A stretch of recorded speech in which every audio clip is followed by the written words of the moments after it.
Welcome to వేదిక Filmy sports. IPL 2025లో భాగంగా 42వ మ్యాచ్లో royal Challengers Bengaluru versus Rajasthan Royals జట్లు గురువారం తలపడ్డాయి. ఈ మ్యాచ్లో ఆర్సీబీ సొంత మైదానం ఎం చిన్నస్వామి స్టేడియంలో జరిగింది. ఈ సీజన్లో బెంగళూరు జట్టు సొంత మైదానంలో తొలి విజయం సాధించింది. ఉత్కంఠంగా సాగిన ఈ మ్యాచ్లో రాయల్ ఛాలెంజర్స్ బెంగళూరు 11 పరుగుల తేడాతో విజయం సాధించింది.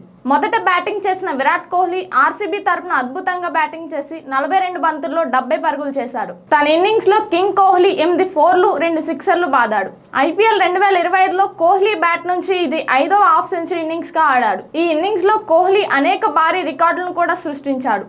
ఆర్సీబీ వర్సెస్ ఆర్ఆర్ మ్యాచ్ లో విరాట్ కోహ్లీ చేసిన 3 రికార్డుల గురించి ఇప్పుడు తెలుసుకుందాం. ముందుగా బ్యాటింగ్ చేస్తున్న సమయంలో 36 ఏళ్ల విరాట్ కోహ్లీ టీ20 క్రికెట్ లో 50కి పైగా స్కోర్లు 62 సార్లు సాధించాడు. దీంతో టీ20 ఫార్మెట్ లో ముందుగా బ్యాటింగ్ చేస్తూ అత్యధిక 50కి పైగా స్కోర్లు చేసిన తొలి బ్యాట్స్మెన్ గా నిలిచాడు. కోహ్లీ 214 ఇన్నింగ్స్ లో ఈ ఘనత సాధించాడు.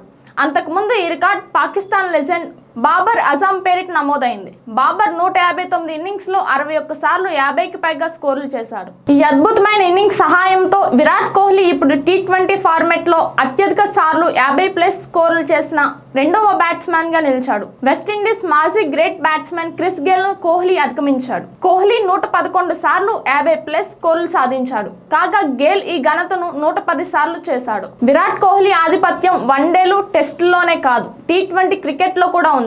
ఆర్సీబీ మాజీ కెప్టెన్ ఇప్పుడు టీ20 క్రికెట్ లో ఒక వేదికపై 3500 పరుగులు సాధించిన తొలి బ్యాట్స్మెన్ గా నిలిచాడు. ఎం చిన్నస్వామి స్టేడియంలో కోహ్లీ 3500 పరుగులు సాధించాడు. కోహ్లీ తన 105వ ఇన్నింగ్స్ లో ఈ రికార్డును నమోదు చేశాడు. ఇలాంటి మరిన్ని లేటెస్ట్ అప్డేట్స్ కోసం మన వేదిక ఫిల్మీ స్పోర్ట్స్ ని సబ్స్క్రైబ్ చేసుకోండి. Signing off రోస్లిన్.